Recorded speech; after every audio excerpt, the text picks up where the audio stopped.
The noon sun on the hottest day of summer fell through the tall windows of Ashbourne's study like something solid, like something that pressed.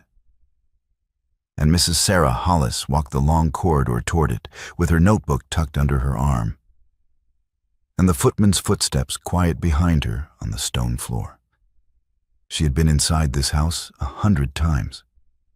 She knew the smell of it, beeswax and old paper, and the particular dry warmth of rooms that had been shuttered against the heat. And she had told herself, walking up the drive in the full blaze of noon, that she was not afraid of what she was about to do. She had the figures. She had 6 weeks of discrepancies set down in her own hand, each falsified order noted in the margin with the date and the name it bore, her name, her shop. And she intended to place that notebook on the Duke of Ashbourne's desk and ask him plainly to explain it. She had known Edward Hartington since he was a boy of 14 with a summer fever and a reluctance to take anything bitter. She had told herself, all the way up the drive, that this was simply a conversation between two people who had known each other a long time. Then the footman stopped. The study door was half open, and she heard Edward's voice through it, low, exhausted, without the particular care he usually applied to everything he said. And the words came through the gap as clearly as if he had spoken them directly to her face. I wish she'd vanish. A pause. Then, quieter, with the flatness of a man who has run out of other tools. I wish she'd simply vanish. Sarah stood very still. The footman's eyes found hers. He had heard it too. She could see that he had heard it, the small, involuntary shift in his expression, the way he looked away from her immediately, as if looking away could undo the moment. She did not knock. She did not wait. She took the notebook from under her arm and held it out to the footman. And when he took it, she said, in a voice that gave him nothing to report, that he might convey it to his grace at his convenience. Then she turned and walked back down the corridor toward the entrance hall, and from the entrance hall down the front steps, and from the front steps down the long white drive in the full weight of the noon heat. And she did not look back once. She was 44 years old. She had buried her father, and then her sister, and then her husband. And she had not wept at the shop counter for any of them, because the shop counter was not a place for weeping. She did not weep now. She walked home in the sun, and the heat pressed down on her shoulders. And she thought about the figures in the notebook she had just handed to a footman. And she thought about the 6 weeks she had spent assembling them. And she thought about nothing else at all. By evening, 3 of her standing customers had heard. The footman had talked. Of course he had talked. He was 20 years old, and it was the most interesting thing that had happened to him all summer. And the particular cruelty of the line, spoken by a duke about a village widow in his own corridor, had moved through the village with the speed that only shame can travel. By the following morning, 2 written notes arrived at the shop before she had finished opening the shutters. One from the doctor's wife, canceling her standing order for tincture of valerian. One from the rector's housekeeper, canceling a recurring supply of dried chamomile that had been placed with Sarah's father 30 years before. Sarah read both notes. She set them on the shelf behind the counter.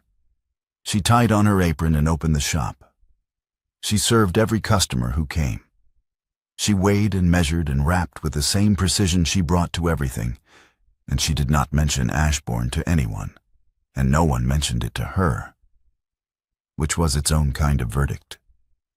When Bess came downstairs at 9:30, blinking and carrying a copying exercise she had been working on the night before, Sarah looked at her niece's 16-year-old face and thought, briefly and specifically, about what it would cost to rebuild a customer base if 2 cancellations became 20. "Is something wrong?" Bess asked. Sarah kept her eyes on the counter. "No. Finish your copying before the morning rush." Bess looked at her for a moment with the particular attention she had learned from years of watching her aunt with patience. And then she went back upstairs without pressing it. That, too, was a thing Sarah had taught her. The day was long and hot and quiet.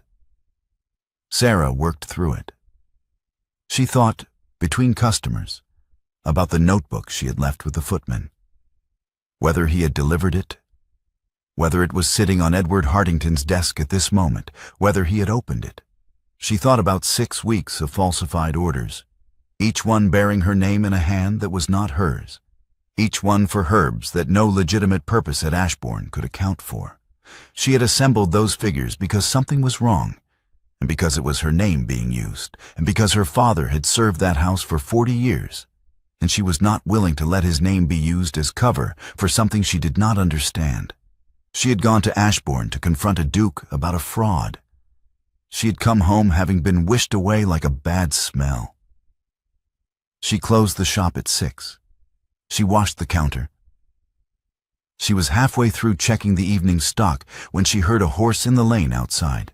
The sun was going down behind the elm trees at the end of the lane, and the light through the shop's small front window had turned the color of old honey. And Sarah was still in her working clothes, sleeves rolled to the elbow, apron tied, when Edward Hartington knocked on the door of her shop. She had not expected him to come himself. She had perhaps expected a letter or a formal message through a solicitor or nothing at all.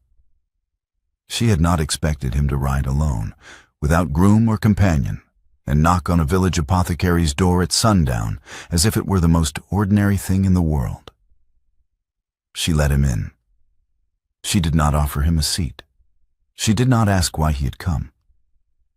She stood on her side of the counter and waited, and he stood on his side of it. And he looked at her for a moment with the expression of a man who has been choosing his words for several hours and is not certain any of them will serve. 3 people in my household have died since March, he said. The head gardener in April, an under footman in May, a kitchen maid 3 weeks ago. The physician says fever each time. I do not believe him. Sarah said nothing. There is someone inside my house, Edward said, who is using your shop's name on falsified standing orders to source materials I cannot account for. I have known this for 2 months. I have had a man from Bow Street inside the house under another name for 6 weeks. He paused. I spoke those words this morning because your name has been connected to this house, and the person responsible has already demonstrated a willingness to remove obstacles. You are an obstacle. I wanted you frightened enough to leave. I calculated it would be kinder than explaining why. The shop was very quiet. Somewhere upstairs, Bess was moving. The soft creak of the floorboard above the back room. You want me to leave the village, Sarah said. I want you to be alive in October, Edward said. Then you should have come to me 2 months ago, Sarah said, instead of allowing someone to use my name as a supply chain for whatever is killing your household. She reached under the counter and placed her notebook on the surface between them. Not the one she had left with the footman, which presumably now sat on his desk, but her working copy, the one she kept at the shop.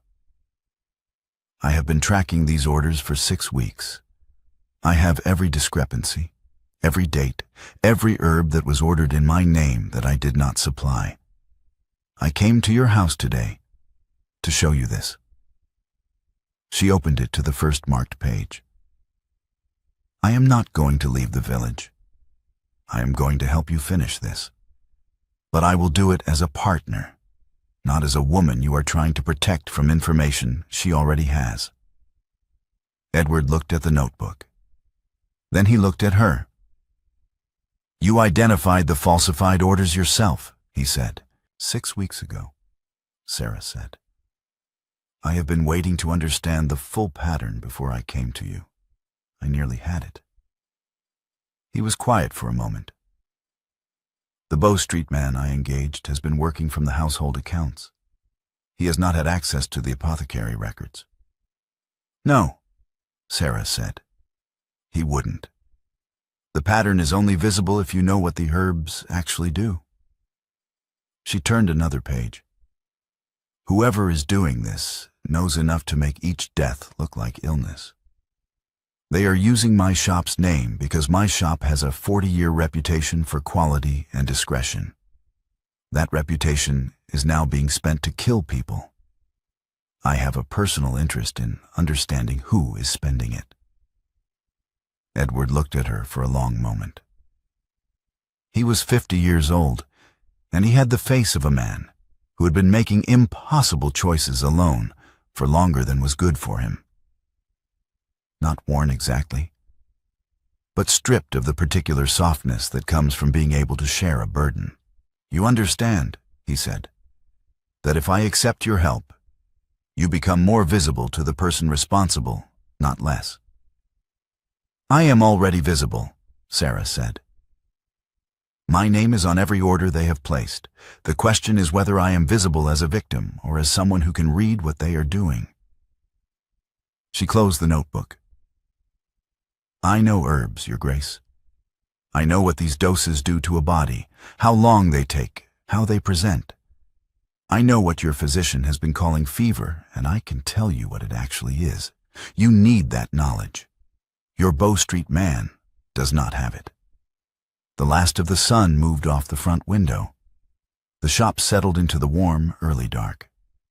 My son Thomas comes home from Oxford in August, Edward said.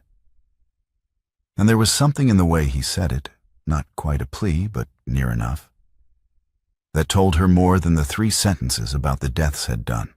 Then we have 6 weeks, Sarah said. I suggest we use them. He left 20 minutes later, back up the lane in the early dark, and Sarah stood at the counter for a moment after the sound of his horse had faded. And then she went upstairs and told Bess that she would be working late for the next several weeks, and that Bess was not to answer the door after dark for anyone she did not know. Why? Bess asked. Sarah met her niece's eyes steadily. Because I'm asking you not to. Bess looked at her with those careful eyes. Is this about Ashbourne? Finish your supper, Sarah said. For 3 weeks they could not meet openly. Edward maintained the public pretense that he had dismissed her from the household's custom entirely, a story that cost Sarah 2 more customers and appointed silence from the butcher's wife at the market, but which served its purpose. Every other night, when the village was quiet and Bess was asleep, Sarah came to Ashbourne through the garden gate on the east side of the estate, where the wall was low and the path through the kitchen garden led directly to the small estate office that Edward had cleared of his regular staff for the purpose. They worked through ledgers and order books in the small hours by lamplight. Sarah brought her notebooks.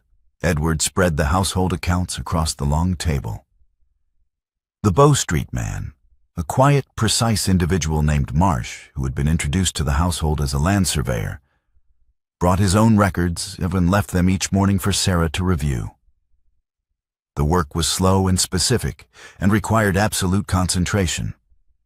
And Sarah found, over the course of those 3 weeks, that Edward Hartington was better at sustained concentration than she had expected, and that he had a memory for figures that matched her own. The underfootman who died in May, Sarah said one evening, near midnight, with the lamp burning low and the ledgers spread between them. What were his duties? He served at table, Edward said, and he carried messages between the house and the estate office. So he would have seen the order books, Sarah said. He would have had access to this room, Edward said. Sarah made a note. And the kitchen maid. She worked under the cook. She had been in the house 4 years. Edward paused. She was 17. Sarah wrote the age down. She wrote everything down. The pattern she was building was not yet complete, but its shape was becoming visible to her. the way a compound becomes visible under examination, ingredient by ingredient, until the whole is clear.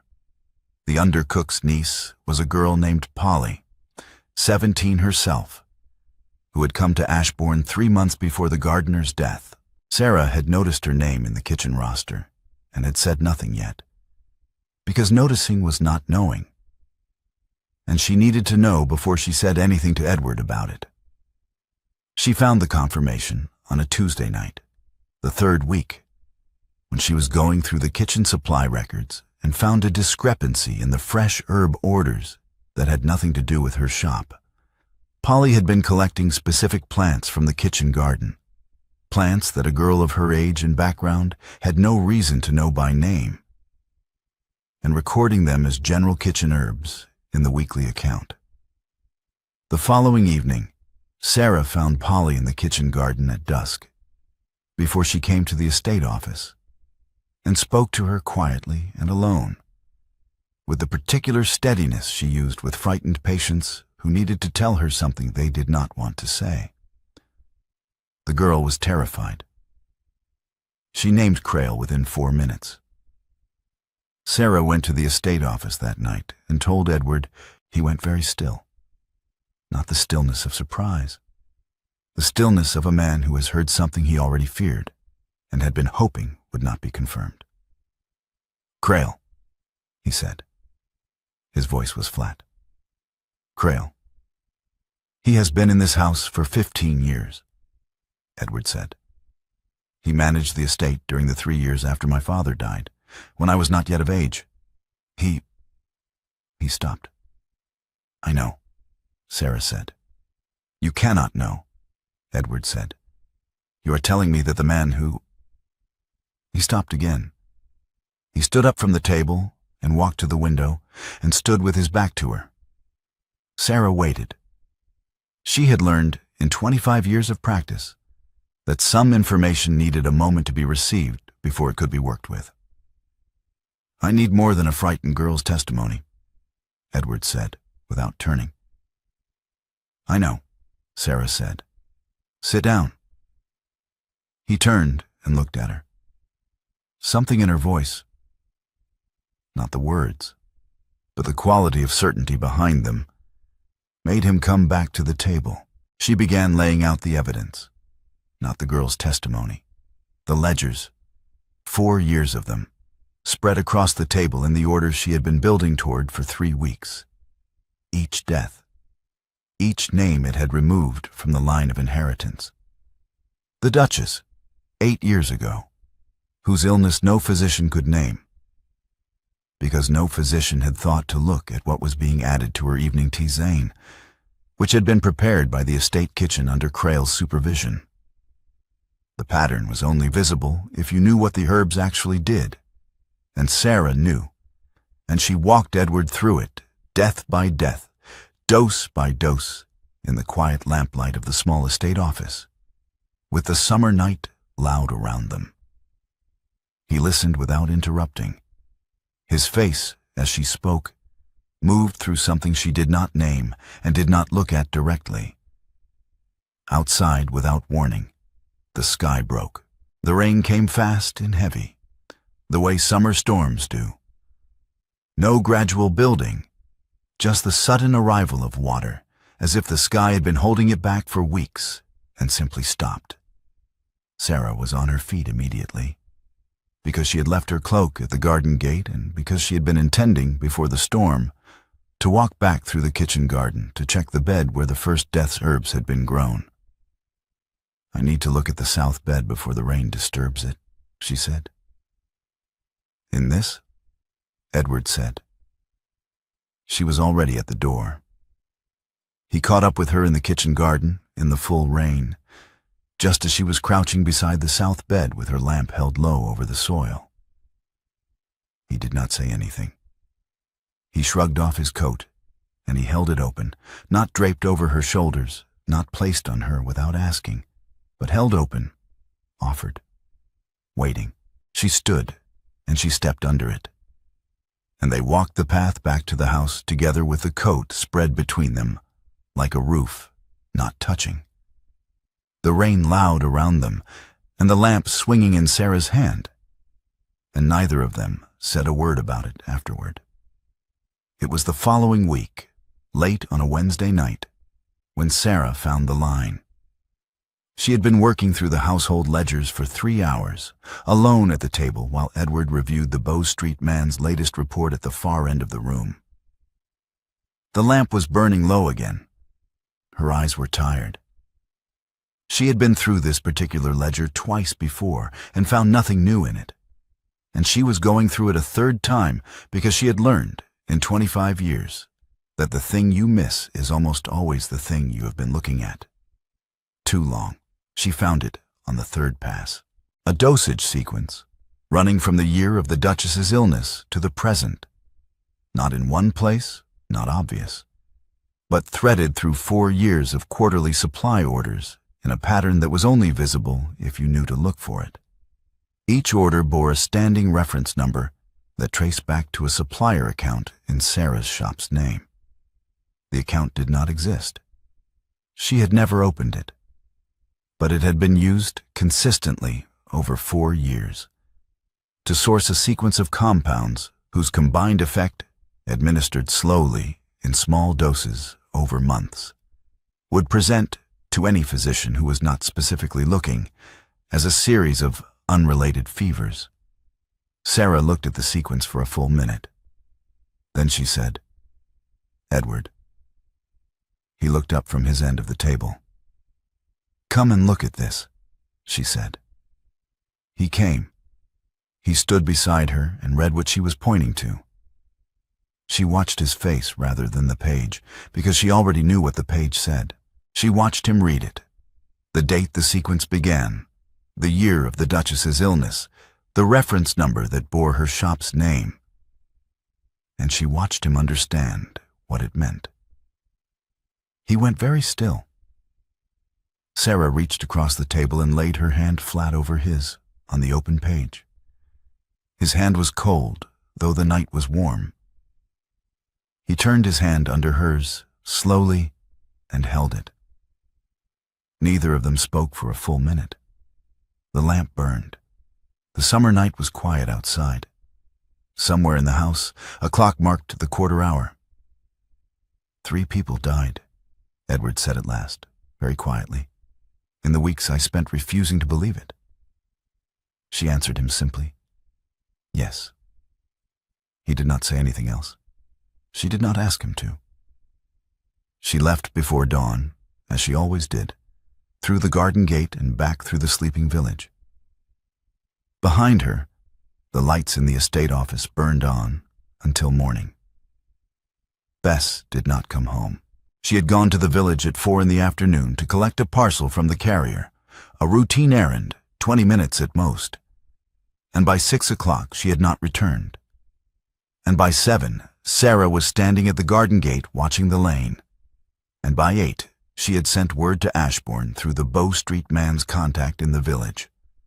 Edward arrived at Ashbourne's entrance hall at 9. Sarah was already there, having come through the garden gate at a pace she had not used since the night of her husband's fever 3 years before. She had the note in her hand. It had come at 8:30, slipped under the shop door, unsigned, addressed to her in a hand she did not recognize. She gave it to Edward. He read it. His face did not change expression, but his jaw set in a way she had not seen before. "A named coachman," he said. "At dawn. Your notebook." Sarah's voice was level. "Yes." "Marsh has 3 men in the village," Edward said. "We can have them positioned before midnight." "I know," Sarah said. "I am going to deliver a forged copy of the notebook. I can reproduce the cover entries convincingly enough to pass a brief examination in poor light. The actual figures will be wrong. But the coachman will not know that until he has passed it to whoever sent him." She stopped. Her hands, she noticed, were not quite steady. Edward crossed the entrance hall and pulled her into his arms. He did not ask. He did not speak. He simply crossed the space between them and held her. one hand at her back and one at her shoulder, and Sarah stood inside that steadiness for perhaps a minute. The only minute in 6 weeks she had allowed herself to stop being precise about everything. She could feel him breathing. She could feel the particular quality of his stillness, which was not peace, but the deliberate suppression of something that would not help either of them. Then she stepped back. She dried her face with the back of her wrist. She told him, in full and specific terms, exactly what she intended to do at dawn. "The forged copy will hold long enough," she said. "If Marsh's men take the coachman before he leaves the village green, we have him before he reaches whoever sent him." "And if they don't take him in time," Edward said. "Then we find out who he delivers it to," Sarah said. "Either way, we learned something." He looked at her for a moment. "You worked this out on the walk here?" "I worked it out at 8:30, Sarah said. "I have been waiting for you to confirm the Bow Street resources." Bess was returned at dawn, shaken and pale and furious in the particular way that 16-year-olds are furious when they have been frightened and do not want to show it. The coachman was taken on the village green with the forged notebook in his coat. He would not name his employer, but he did not need to. The route he had been given, and the address on the inner cover of the notebook, led back to an intermediary who led in turn to a name that Edward's Bow Street man had seen before. Sarah held Bess for a long time in the shop kitchen that morning, and Bess, for once, did not pretend she did not need it. Then Sarah sent her upstairs, and she went back to the counter. And she stood there for a moment in the early morning quiet, and she thought about what it meant that the threat had now reached into her actual home. By noon, she had made her decision. Sarah closed the shop 3 days later.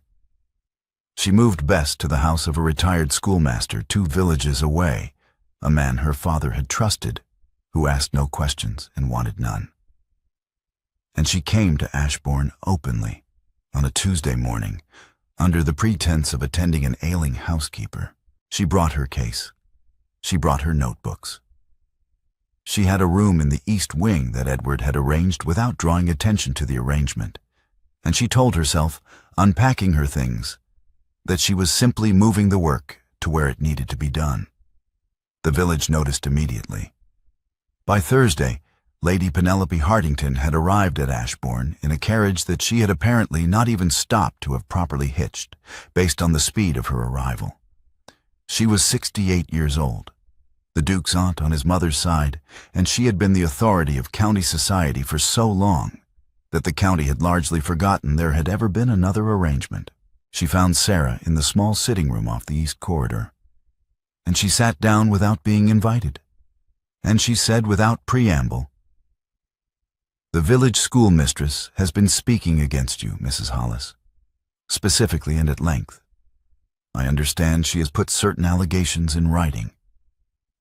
"I see," Sarah said.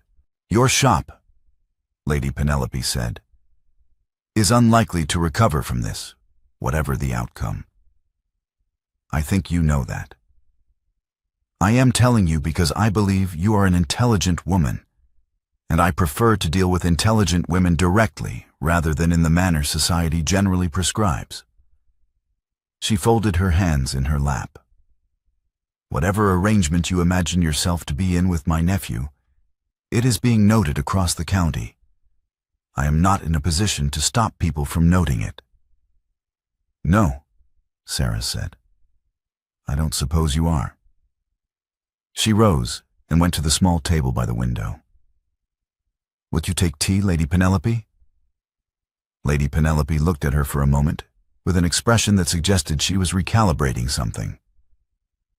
"I will," she said. They drank their tea. Lady Penelope said 2 more pointed things, both of which Sarah received in the same silence she gave to patients who needed to say something before they could hear anything.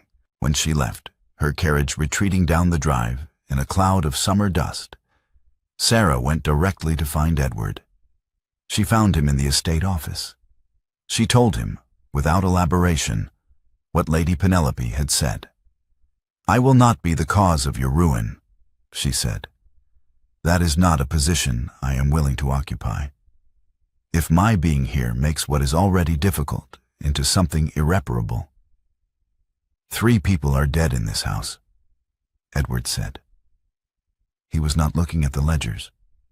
He was looking at her. "My steward of 15 years has been clearing the line of inheritance one quiet death at a time, beginning with my wife. My reputation as a peer who could not protect his own household is already beyond repair. The only question before me is whether we finish this together, with the evidence we have built, or whether I attempt to finish it alone and badly." He paused. "I would not finish it as well alone. You know that." "That is not the same as asking me to stay," Sarah said. "I am asking you to stay," Edward said. She stayed. 1 week before the reception, on a bright Thursday afternoon, a saddled horse in the stable yard shied without apparent cause and bolted directly toward the path where Sarah was walking. She had no time to move. Edward, who had developed the habit of accompanying her whenever she moved between the house and the outbuildings, a habit she had not challenged because she understood its purpose, caught the bridle 6 feet from where she stood, and the horse wheeled and stamped and eventually stilled. They stood in the yard afterward, both of them breathing harder than the moment strictly required. "That was arranged," Sarah said. He did not hesitate. "Yes." She looked at the horse. She looked at the stable entrance. She noted the groom who had been in the yard when the horse shied and was no longer visible. She filed it. That night, sitting in the estate office after the house had gone quiet, she asked him the question she had been carrying for 2 weeks. "Do you believe we will survive this?" she said. "The reception. What comes after? All of it." Edward looked at her across the table. He was quiet for long enough that she understood he was not going to soften his answer. "I don't know," he said. "I think we have built the best case that can be built. I think Crail is careful and experienced, and has been doing this for 4 years without detection. Which means he will not make the mistake we need him to make, unless we engineer the conditions precisely." He paused. "I think you are the reason we have a case at all. And I think that without you in that room next week, the case falls apart. Whether that is enough, I honestly do not know." Sarah looked at her notebook.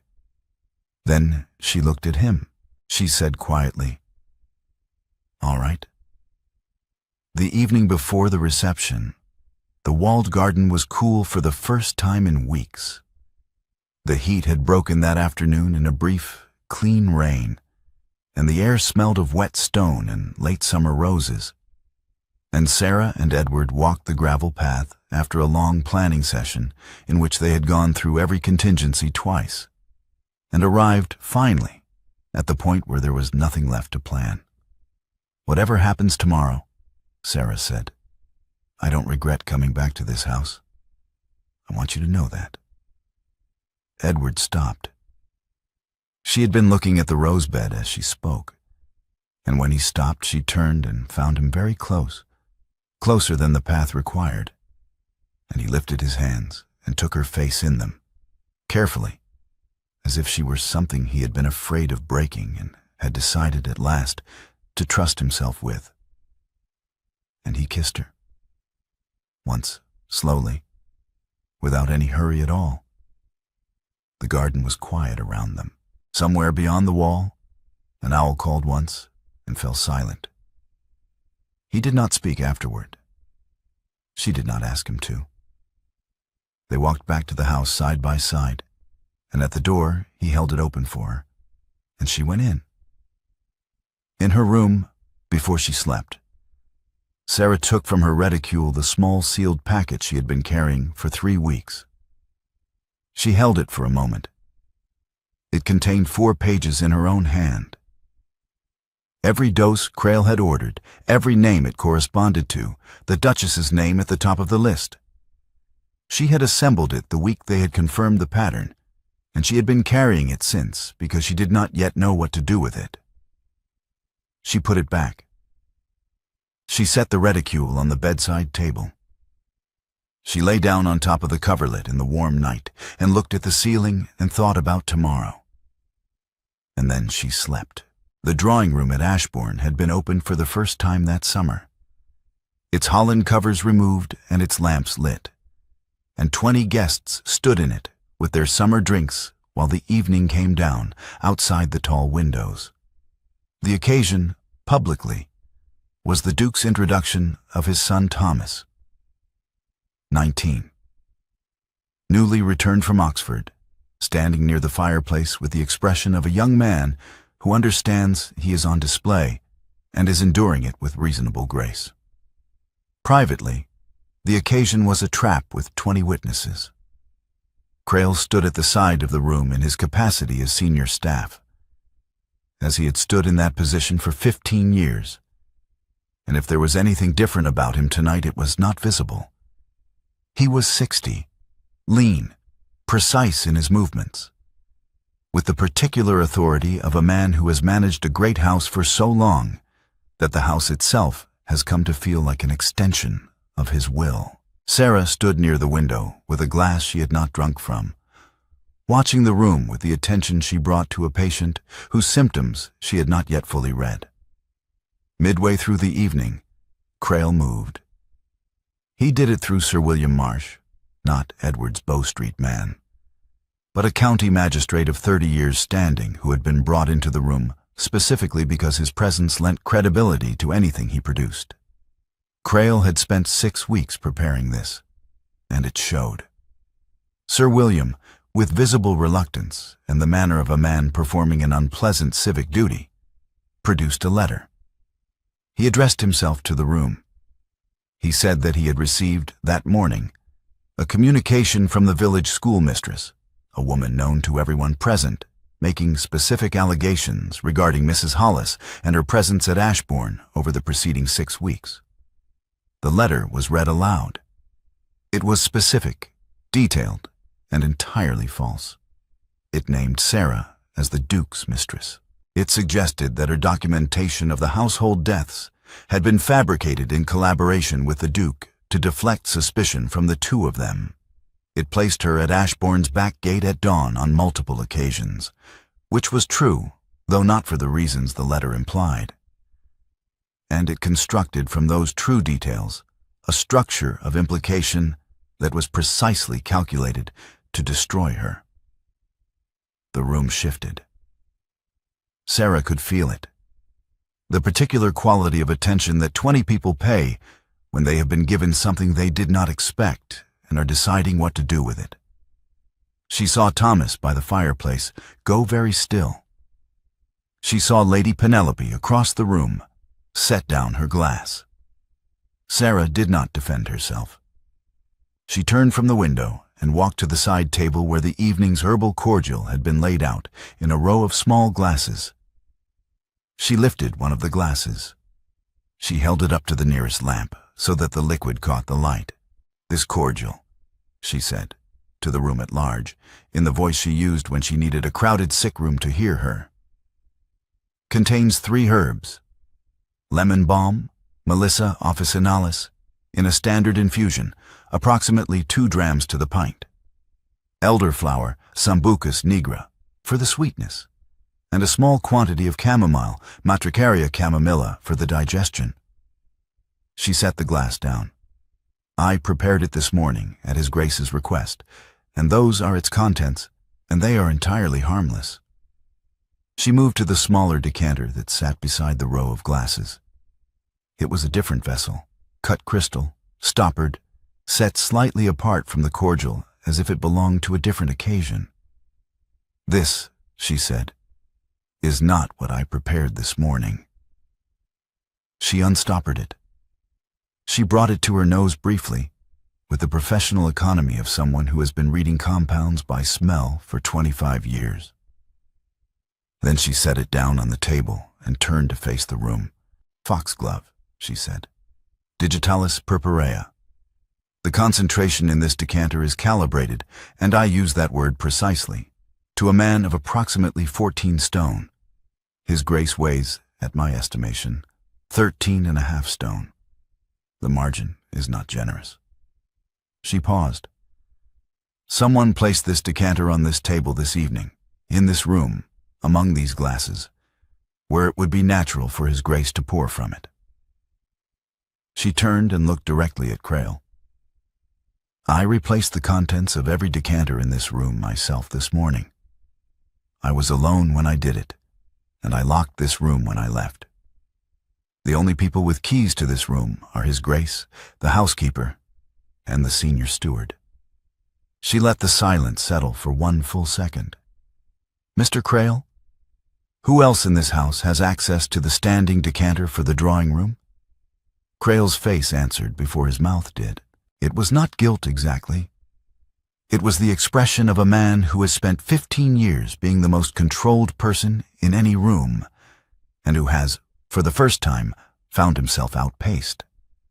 His eyes moved to the decanter, then to Sarah, then to Edward. The calculation in that movement was visible to everyone watching. Edward said, "Marsh." The door to the entrance hall opened. 2 men came in, and they were not footmen. The room erupted in the particular controlled chaos of 20 people who have just understood that they have been present at something, and none of them quite knows yet what their role in it was. Thomas moved from the fireplace to his father's side. Sir William Marsh stood very still with the letter in his hand, and his expression, as Crail was escorted from the room, was that of a man who has been used and has only just recognized the fact. Lady Penelope picked up her glass, took a deliberate sip, and said, to no one in particular, "Well?" Edward waited until Crail was out of the room and the door was closed. Then he turned to face his 20 guests, most of whom were still on their feet, and he spoke with the plainness that Sarah had come to understand was his register for the things that mattered most. "Mrs. Hollis," he said, "is no man's mistress and never has been. I want that stated clearly before this company, so that it may travel as far and as fast as the letter that was just read in this room." He paused. "I have spent 6 weeks failing to deserve the loyalty she gave this household. 3 people died in this house over 4 months, and I did not have the knowledge or the clarity to understand what was happening. Mrs. Hollis did. She came to me with evidence I had not assembled and a capability I could not replicate, and she stayed when staying put her at personal risk, and she solved what I could not." He stopped. He reached into his coat and produced her notebook, the original, the one she had left with the footman on the hottest day of summer 6 weeks ago. He held it out to her. "Whatever she chooses next, she chooses as a free woman, with the full gratitude of this estate." He bowed. It was a precise, formal bow, not the slight acknowledgement of social courtesy, but the full inclination that a duke gives to an equal. Sarah stood in front of 20 witnesses and received it. She took the notebook from his hands. Then she opened her reticule, and she took out the sealed packet she had carried for 3 weeks and had not given him the night before, and she held it out to him. "Every dose," she said, "every name, beginning with the Duchess." She met his eyes. "I kept it until I was certain you could be trusted with it. I am certain now." He took it from her hands. His fingers closed around it carefully, the way a person receives something irreplaceable. The room was very quiet. Thomas, from across it, began to clap. It was a single, deliberate sound. A young man making a choice about what kind of person he intended to be. And after a moment, Sir William Marsh joined him, and then Lady Penelope, and then, one by one, the rest of the room. The schoolmistress's letter was exposed within a fortnight as Crayle's forgery. The handwriting examined, the paper traced, the ink dated to a source that had nothing to do with the schoolmistress, who was mortified and said so publicly and at length. 3 of Sarah's cancelled customers returned to the shop without apology. She took them back without comment, weighed their orders with the same precision she had always used, and did not make them feel the awkwardness of having left and come back. That was not a kindness she had planned. It was simply that she had more important things to think about. Bess came back from the retired schoolmaster's house with a list of botanical questions she had compiled during her 3 weeks away, and a determination to learn Latin that Sarah found, privately, very gratifying. The shop reopened on a Wednesday morning, the bell above the door ringing as it always had, and by noon the counter was busy enough that Sarah did not have time to think about anything except the work, which was exactly as it should be. Edward came to the village openly, without ceremony, on the following Saturday. He arrived on horseback, alone, and knocked on the shop door as he had that first evening, and Sarah let him in, and they drank tea in the back kitchen while Bess managed the counter with impressive composure for someone who was very clearly listening to every word through the open door. He came back the Saturday after that, and the one after that. He came for consultation on the estate's kitchen garden, which had been badly managed under Crayle's tenure and needed replanning from the ground up. He came for advice on the housekeeper's recurring headaches, which turned out to be a simple matter of the water in the east wing. He came, on one occasion, apparently for nothing in particular, and sat in the back kitchen for an hour drinking tea and reading a letter from Thomas at Oxford, while Sarah worked through her afternoon orders, and neither of them found this arrangement in any way remarkable. The county watched. The county, as counties do when they discover that a situation is not as interesting as they had hoped, slowly stopped talking. Lady Penelope called on Sarah once more in early September and had tea again, and said nothing pointed at all. This, Sarah understood, was the closest Lady Penelope would come to an apology, and she received it in the spirit in which it was intended. On a warm September evening, with the light going amber through the shop window and Bess upstairs at her copying, Edward sat across from Sarah at the back kitchen table and said, without particular preamble, "I would like to stay this evening, if you will have me." Sarah looked at him for a moment. Then she got up and went to the front of the shop, and she turned the sign in the window, and she bolted the door. The following morning, the apothecary's shop's small upstairs window stood open to the early sun. 2 cups of tea sat on the sill, cooling in the September air, and the street below was quiet and unhurried. On the shop counter, in Sarah's clear, precise hand, the same hand that had filled 6 weeks of notebooks with doses and dates and the names of the dead, sat the new standing herb order for Ashbourne Estate, drawn up for the year ahead, signed at the bottom with her name and her terms, equal contractor, with the Duke's signature beside hers on the line. And at Ashbourne, in the sun-drenched study where it had all begun, the door stood fully open.